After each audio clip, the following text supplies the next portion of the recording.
চাওক কেৱল আমি এতিয়া বাংলাদেশৰ কথা লৈ চিঞৰ-বাখৰ কৰিছোঁ। আমি ভাৰতৰ বিভিন্ন বিষয় লৈ আছে, ইয়াত অসমৰ সাৰ্বভৌমত্বৰ কথা আছে, অসমৰ সুৰক্ষাৰ কথাও আছে। কেৱল যে বাংলাদেশত হৈছে এনেকুৱা কথা নহয়, তাৰ কাৰণে আমি ইয়াত কিয় কৰিছোঁ বহুতে প্ৰশ্ন কৰিছে। কথাটো হ'ল ভাৰতবৰ্ষৰ অসমৰ লগত বাংলাদেশৰ বৰ্ডাৰটো আছে, আৰু আপোনালোকে দেখিছে বাংলাদেশৰ সীমান্তত আহি মানুহবোৰ ইয়াত অসমত সোমাবলৈ হেতা ওপৰা লগাইছে। সেইটোতো অসমৰ কাৰণে ভাৰতৰ কাৰণে সাৰ্বভৌমত্বৰ কথা।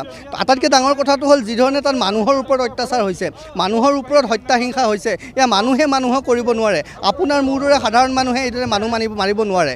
আমি যি কথা কৈছোঁ ইছলাম প্ৰদত্ত জেহাদী চৰিত্ৰ, ইছলাম আৰু কোৰাণৰ কলংকিত কথাবোৰত যিবোৰ কথা আমি স্পষ্টকৈ কৈছিলোঁ, এই কথাবোৰ তেওঁলোকে প্ৰমাণ কৰিছে। তেওঁলোকে মুখেৰে যিমানে ভাতৃত্ববোধ সমন্বয়ৰ কথা কৈ নাথাকক কিয়, আমি দেখিছোঁ অসমৰ বিভিন্ন ঠাইবোৰত, অসমৰ জুৰিয়াৰ পৰা আৰম্ভ কৰি আপুনি দেখিছে ধিং, মৈৰাবাৰী, তাৰোপৰি আপুনি দেখিছে গোৱালপাৰা, মানকাছৰ, বৰপেটা ঠাইবোৰত কি ধৰণে নিতৌ হিন্দুৰ ওপৰত অত্যাচাৰ হৈছে, হিন্দু মঠ মন্দিৰৰ ওপৰত অত্যাচাৰ হৈছে, হিন্দু মন্দিৰ নষ্ট কৰি পেলোৱা হৈছে।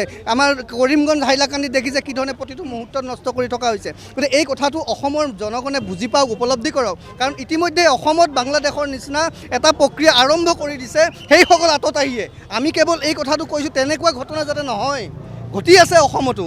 আপোনালোকে বিভিন্ন সময়ত সংবাদ মাধ্যমে বাতৰি প্ৰচাৰ কৰি আছে, কিন্তু তাৰ ডিগ্ৰী যাতে বাংলাদেশৰ নিচিনা নহয়, তাৰ আগতে আমি অসুৰ আততায়ীবোৰক আমি ইয়াৰ পৰা নিশ্চিত কৰি দিছোঁ। আৰু সেইকাৰণে কৈছোঁ, আৰু যদি বাংলাদেশ চৰকাৰক আমি কৈছোঁ, তেওঁলোকে যদি হিন্দু আৰু তাত বুদ্ধিজৰ সুৰক্ষা দিব নোৱাৰে, তেতিয়াহ'লে তেওঁলোকে ছাৰেণ্ডাৰ কৰক, আৰু হিন্দু আৰু আপোনাৰ বুদ্ধিজৰ কাৰণে বাংলাদেশত ছেপাৰেট হিন্দু ৰাষ্ট্ৰ এখন প্ৰস্তুত কৰা হওক, এখন বনোৱা হওক। আৰু এই দায়িত্ব ভাৰত চৰকাৰে লওক যে ছেপাৰেট হিন্দু ৰাষ্ট্ৰ হ'ব লাগে।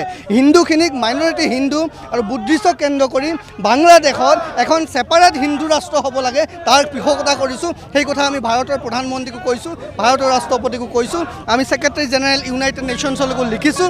আমি তেওঁলোকক আমাৰ যিখিনি কনচাৰ্ণ আছে, আমি কনচাৰ্ণখিনি তেওঁলোকক দিম, আমি আমাৰ কনচাৰ্ণ জনাম, আমি বিভিন্ন ধৰণৰ আমাৰ সকলোৰে মতামত তেওঁলোকক জনাম। তেওঁলোকে কি কৰে চাম, তেওঁলোকে যদি নোৱাৰে তেওঁলোকে ছাৰেণ্ডাৰ কৰিব লাগিব।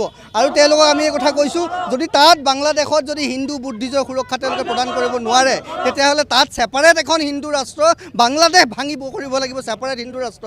আমি ইয়াৰ পৰা কৈছোঁ, আৰু আমি দাবী জনাইছোঁ ইয়াৰ পৰা, বাংলাদেশ ভাঙি বাংলাদেশ বিভক্ত কৰি ছেপাৰেট হিন্দু ৰাষ্ট্ৰ বাংলাদেশত কৰিব লাগিব। কাৰণ তেওঁলোকে বাৰম্বাৰ, কাৰণ মুছলমানৰ জিহাদী যি স্বৰূপ স্বভাৱ চৰিত্ৰ সদায় আৰু এণ্টাৰটেইন কৰি থকা নাযায়, আমি সেইটো নকৰোঁ। কাৰণ আমিও মানুহ, আমাৰ সহনশীলতাৰ এটা সীমা আছে।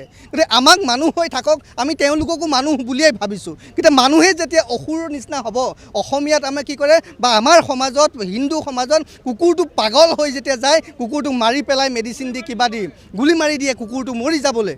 এতিয়া মানুহ যেতিয়া পাগল হয়, যিবোৰ বাংলাদেশত যিবোৰ পাগল হৈছে, সিহঁতক কি কৰা যায়, আমিতো মাৰিব নোৱাৰোঁ, আমিতো অসুৰ নহয়, আমিতো সেই বাংলাদেশী মুছলমানখিনিৰ নিচিনা হিংসুক প্ৰবৃত্তিৰ মানুহ নহয়। সেইকাৰণে আমি অফিচিয়েলি ক'বলৈ আহিছোঁ, কথাখিনি আমি ক'ম, আমি বিনম্ৰভাৱে তেওঁলোকক জনাম, এইখিনি আমাৰ কথা, আপোনালোকে কওক। যদি নোৱাৰে আপোনালোকে ছাৰেণ্ডাৰ কৰক। বিশ্ব মানৱ সভ্যতাৰ ওচৰত বাংলাদেশে মানৱ সভ্যতাক লজ্জিত কৰিছে, তেওঁলোকে মানৱ সভ্যতাৰ ওচৰত ক্ষমা খোজক। বাংলাদেশে নোৱাৰিলে ছাৰেণ্ডাৰ কৰক। আকৌ কৈছোঁ, বাংলাদেশ বিভক্ত কৰি যদি তেওঁলোকে তাত হিন্দু সুৰক্ষা দিব নোৱাৰে, বিভক্ত পৃথক এখন হিন্দু ৰাষ্ট্ৰ তাত আমি প্ৰস্তুত কৰিব লাগিব।